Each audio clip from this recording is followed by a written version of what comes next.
말씀에 만물의 마지막이라는 말이 나오고 있습니다. 미국을 비롯한 대서양 연안이 매년 허리케인으로 많은 어려움을 겪고 있는 것을 우리가 보고 있습니다. 미국 기상당국에 따르면 올해 열대성 폭풍의 발생 건수나 규모가 지난해는 못 미치고 있지만 평균 수준은 그래도 뛰어넘을 것이라고 경고를 하고 있습니다. 지난해 카트리나나 니타 등의 최대형 허리케인의 위력을 단단히 맛본 미국은 반짝 지금 긴장한 상태라고 합니다. 그럼에도 작년에는 이맘때쯤에 벌써 몇 개의 대형 허리케인이 미국을 강타하였습니다. 그런데 올해는 별로 그렇지가 않으니 다행이기도 합니다.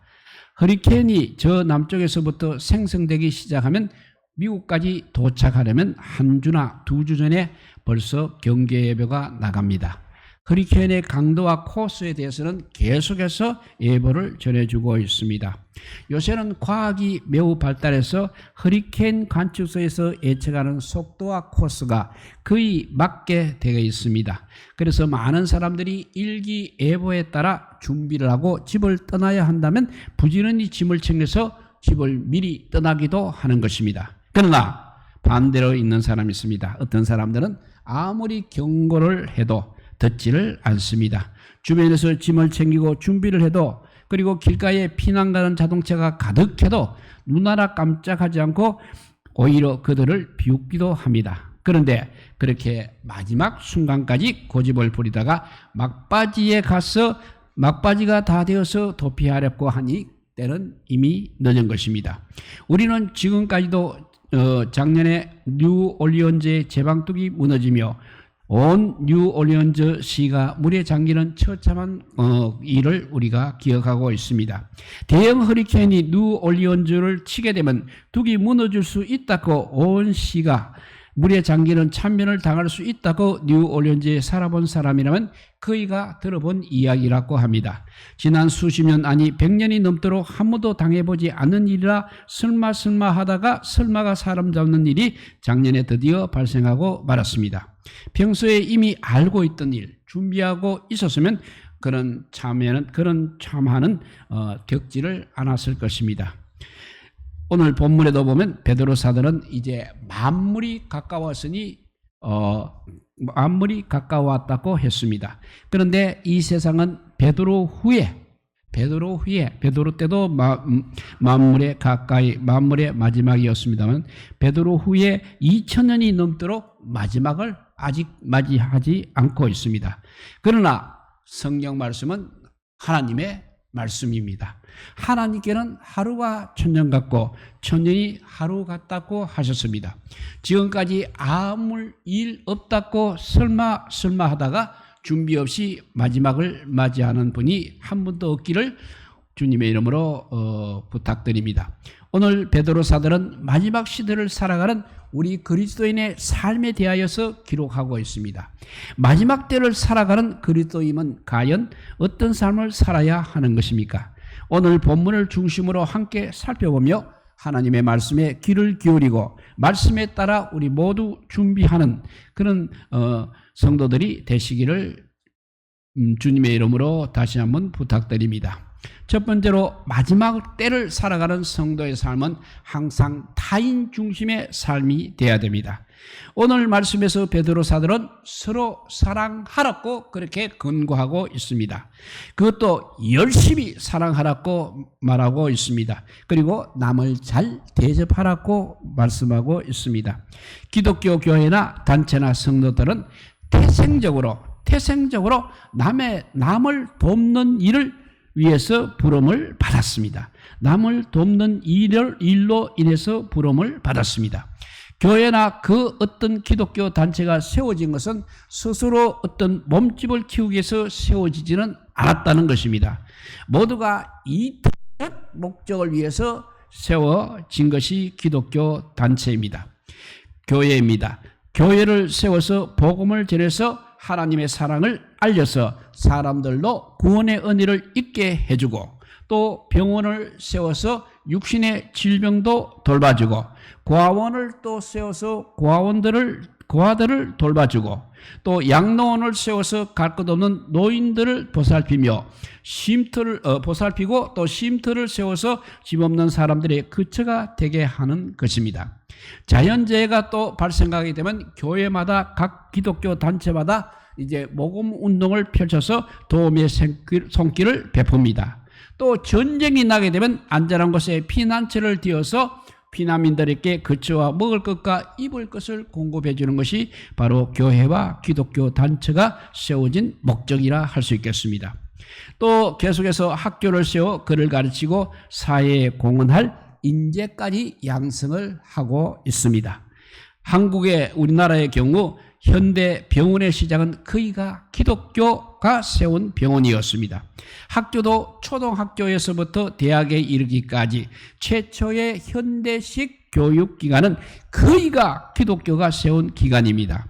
또 고아원이나 양도원도 거의가 기독교가 설립한 기관들이었습니다.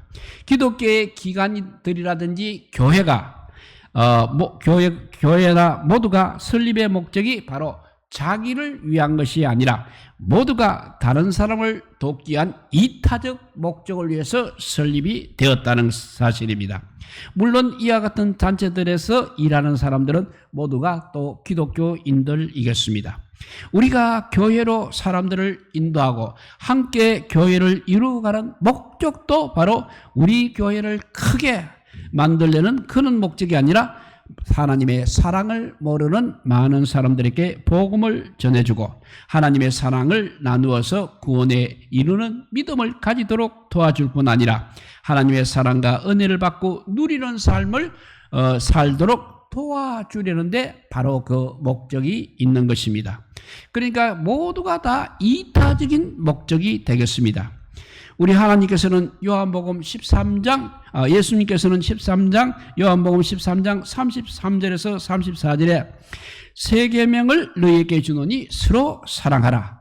내가 너희를 사랑한 것 같이 너희도 서로 사랑하라. 너희가 서로 사랑하면 이로써 모든 사람이 너희가 나의 제자인 줄 알리라고 말씀하셨습니다.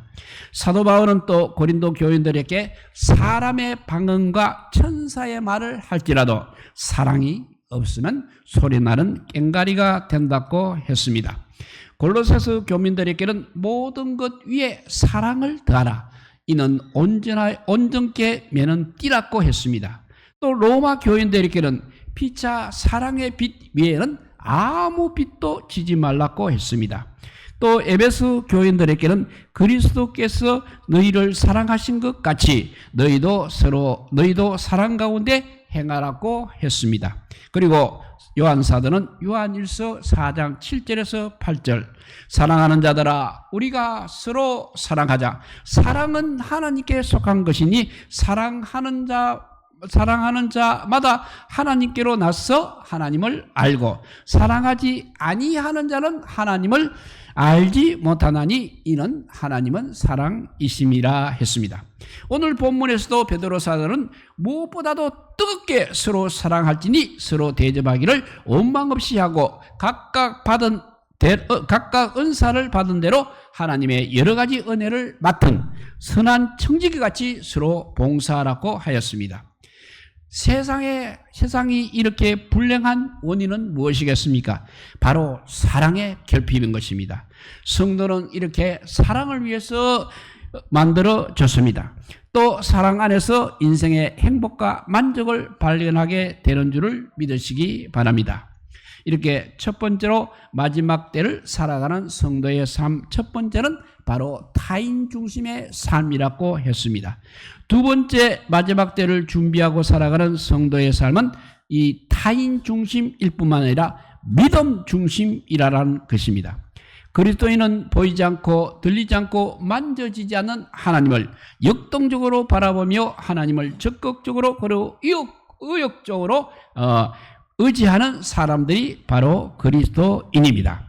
그래서 성도의 믿음이라는 것은 다른 말로 표현하게 되면 하나님을 적극적으로 의지하는 것, 그것이 바로 우리 성도의 믿음이라는 것입니다.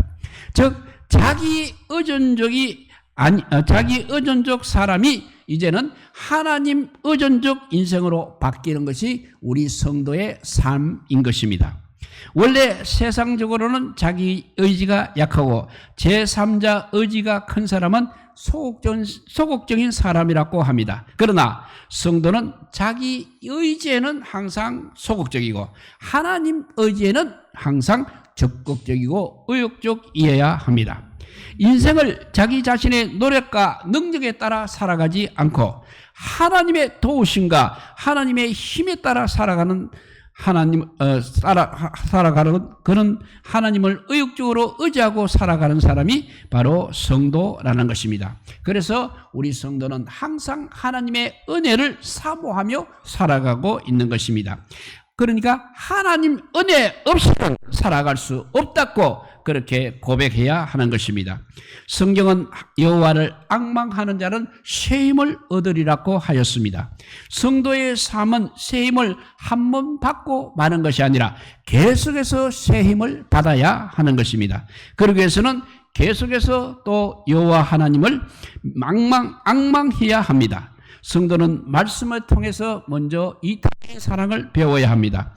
남을 사랑하는 주님의 명령을 받아야 합니다. 그러나 우리는 이런 교훈과 명령이 인간의 노력만으로는 비현실적이요 불가능한 것임을 알고 있습니다. 이타적인 사랑의 삶은 하나님께서 친히 우리의 힘이 되어 주셔야 합니다.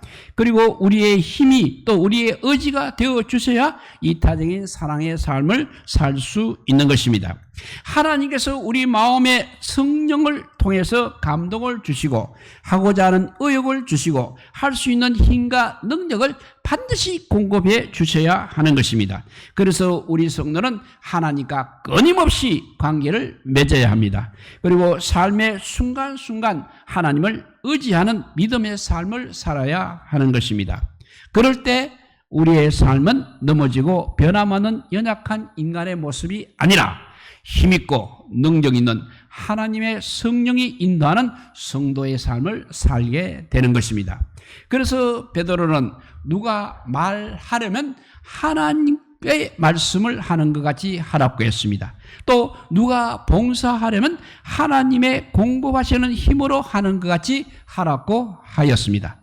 또 우리의 말이나 봉사에 우리가 아닌 하나님이 항상 이렇게 나타나시는 것입니다. 우리가 하는 것이 아니라, 왜냐하면 우리가 하는 것이 아니라 하나님께서 친히 하시기 때문에 그렇습니다. 이것이 바로 믿음의 삶을 살아가는 성도의 삶의 신비라 할 수 있겠습니다. 믿음이 없는 사람에게는 그런 것이 신기할 뿐입니다. 이해가 되지 않은 일들이 많이 있는 것입니다. 그러나 믿음의 사람은 그 신비가 비밀이 아니라는 것입니다. 하나님께서 역사하시는 것을 우리는 너무나 잘 알고 있다는 것입니다. 신앙의 힘은 한마디로 위대합니다. 성도는 신앙 중심, 믿음의 중심 삶을 사는 사람들입니다. 믿음으로 하나님을 바라봐야 됩니다. 하나님을 전폭적으로, 의욕적으로 의지해야 합니다. 또 하나님께서 공급하는 힘으로 살아가는 사람들이 성도입니다. 고아들의 아버지라고 불리웠던 조지 뮬러 목사님이 바로 그런 분이었습니다. 아프리카에서 그의 뼈를 묻은 아프리카의 성자 리빙스턴이 바로 그런 분이었습니다. 일본 인도의 캘커타 빈민촌에서 평생 쓰레기 더미를 뒤지던 사람들을 모아 그들을 돌아보다 인생을 마감한 테레사 수녀가 바로 그런 분이었습니다. 그분들의 말은 하나님의 말씀하시는 것과 같이 하였습니다. 그들의 봉사는 하나님께서 공급하시는 힘으로 하였습니다. 사람들은 그들의 봉사를 보고 그들을 존경하고 있지만 그들은 모두 자신들이 하는 일이 바로 하나님의 역사인 줄 너무나 잘 알고 있었던 사람들이었습니다. 그래서 그분들은 그들의 삶을 통해서 오직 하나님께만 영광을 드리려고 하였던 것입니다.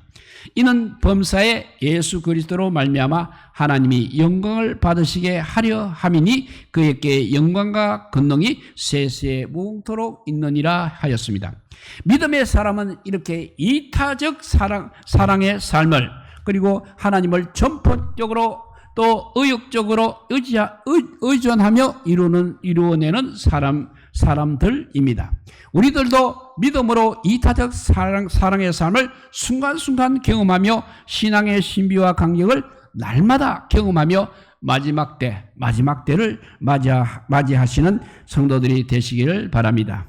이렇게 마지막 때를 살아가는 성도의 삶은 첫 번째, 타인 중심의 삶이라고 했습니다. 또 마지막 때를 준비하고 살아가는 성도의 삶, 두 번째는 타인 중심일 뿐만 아니라 믿음 중심이라고 했습니다. 세 번째로 마지막 때를 살아가는 성도의 삶은 속사람 중심의 삶인 것입니다. 사랑을 실천하고 사랑을 말로 전하는 사람은 겉으로 드러내는 그 행위와 말이 그 사람의 심령으로부터 나오는 사람이라는 것입니다. 우리 하나님께서는 항상 우리의 중심을 보시는 하나님이시라고 말씀하셨습니다. 어떤 사람이 자신의 신앙과 거룩함을 남에게 드러내기 위하여 위선적으로 행하고 그럴싸한 말은 할 수 있지만 속 사람의 확신도 사랑도 없이 행한다면 사람은 속을지언정 우리 하나님은 모두 알고 계십니다. 베드로 사도는 사랑은 그래서 허다한 죄를 덮는다고 했습니다. 어느 성도가 주님의 이름으로 복음을 전하고 주님의 사랑을 전해주는데 이유 없이 공격을 당하고 손해를 보고 핍박을 당합니다. 그러나 다시 보복하거나 응징할 생각은 턱걸만치도 없고 여전히 복음을 전하고 여전히 그저 주던 사랑 계속해서 줄 수 있는 사랑은 바로 하나님의 사랑으로 가득 찬 속 사람의 사랑이 아니면 될 수 없는 것입니다. 히브리서 11장에 따르면 허다한 믿음의 선진들이 그러했습니다. 오직 하나님의 약속만을 믿고 온갖 환난과 고난을 다 당했습니다. 그러나 원망하거나 불평하지 않았습니다. 속 사람이 하나님의 사랑으로 가득한 사람은 교회 일을 열심히 하였는데 누구는 알아주고 자기는 알아주지 않는다고 그렇게 말하지 않고 그렇게 꼬지를 않는 것입니다. 오직 성령의 감동으로 자기 마음으로부터 욕망하는 일이라면 아무것도 개의치 않고 그냥 묵묵히 계속할 뿐입니다. 그러면 입가에는 웃음이, 눈가에는 사랑이, 얼굴에는 기쁨이 충만하게 될 것입니다. 오늘 본문의 베드로의 표현에 따르면 정신을 차리고 근신하며 기도하는 사람입니다.